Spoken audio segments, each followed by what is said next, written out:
To my channel. നമ്മൾ ഇന്ന് തയ്യാറാക്കാൻ പോകുന്നത് ലഞ്ചിന് റൈസിൻ്റെ കൂടെ ചോറിൻ്റെ കൂടെ നമുക്ക് കഴിക്കാൻ പറ്റിയ ഒരു കൂട്ടാനാണ്.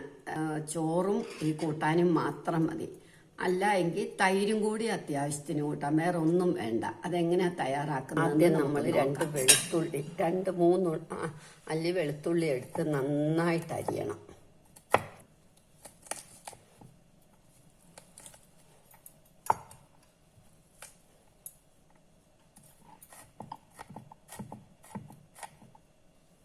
ഇനി നമുക്ക് സ്പ്രിംഗ് ഒനിയന്, ഒരു പിടി സ്പ്രിംഗ് ഒനിയന്. അത് ഞാൻ പറയാറില്ലേ, സവാള എടുക്കുമ്പോൾ നമ്മൾ അതിൻ്റെ ചെവിട് മണ്ണിലോട്ട് കുഴിച്ച് വെച്ചാൽ സ്പ്രിംഗ് ഒനിയൻ ധാരാളം കിട്ടും.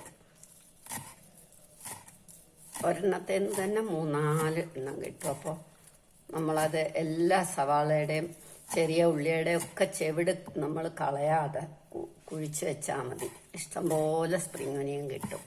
സ്പ്രിംഗ് ഒനിയനും അരിഞ്ഞു കഴിഞ്ഞു. ഇനി ഇത് നമുക്കൊരു പാത്രത്തിലേക്ക് എടുക്കാം, മാറ്റി വെക്കാം. അത് കഴിഞ്ഞ് നമ്മളുടെ കറിക്ക് ഉള്ള കഷ്ണം എന്ന് പറഞ്ഞാൽ വഴുതനങ്ങ. ഇത്തരം വഴുതനങ്ങ എടുത്ത് 1 ഇഞ്ച് നീളത്തിൽ നമ്മൾ അരിയണം. നമുക്ക് ഇതേമാതിരി 2 വഴുതനങ്ങ മതി. ഏത് വഴുതനങ്ങ ആയാലും മതി, നീളത്തിലുള്ളതോ വട്ടത്തിലുള്ളതോ ഏതായാലും മതി. ഇതേമാതിരിയുള്ള വഴുതനങ്ങ നമ്മളിങ്ങനെ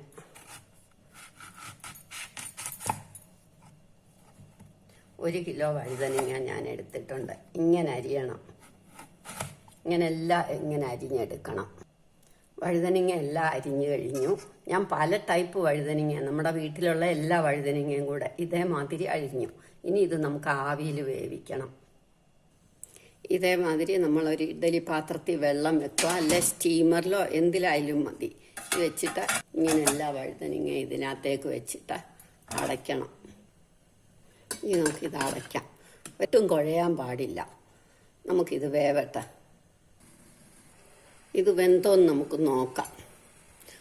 ഒരുപാടുണ്ട് പാത്രത്തിൽ, അധികം നന്നായിട്ട് വെന്തു.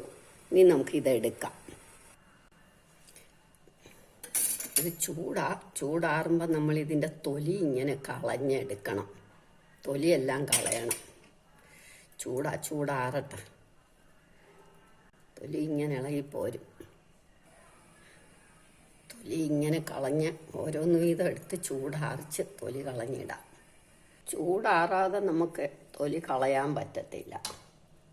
ചില ടൈപ്പിൻ്റെ എളുപ്പം പോവും, ചില ടൈപ്പിൻ്റെ അത്ര പോവില്ല.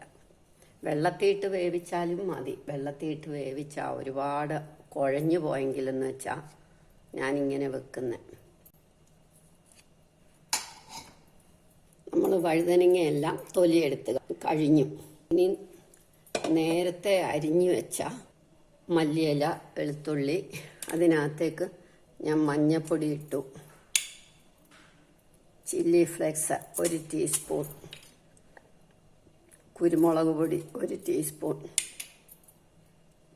നാരങ്ങാനീര് 1 ടീസ്പൂൺ, നല്ലെണ്ണ അത് 1 ടേബിൾ സ്പൂണാണ്,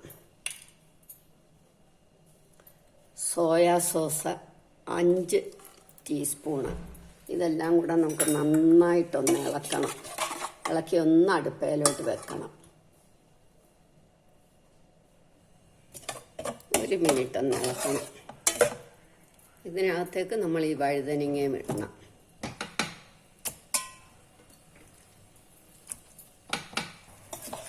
നന്നായിട്ട് ഇളക്കണം.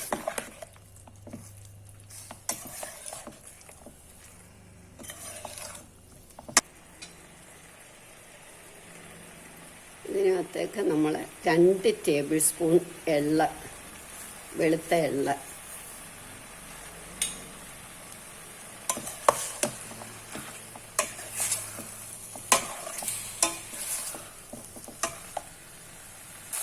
സോയാ സോസ് ഒഴിച്ചുകൊണ്ട് നമ്മൾ ഉപ്പ് കുറച്ചേ ഇടാവുള്ളൂ. സോയാ സോസിന് ഉപ്പുണ്ടല്ലോ. ഇപ്പം ഇത് റെഡിയായി.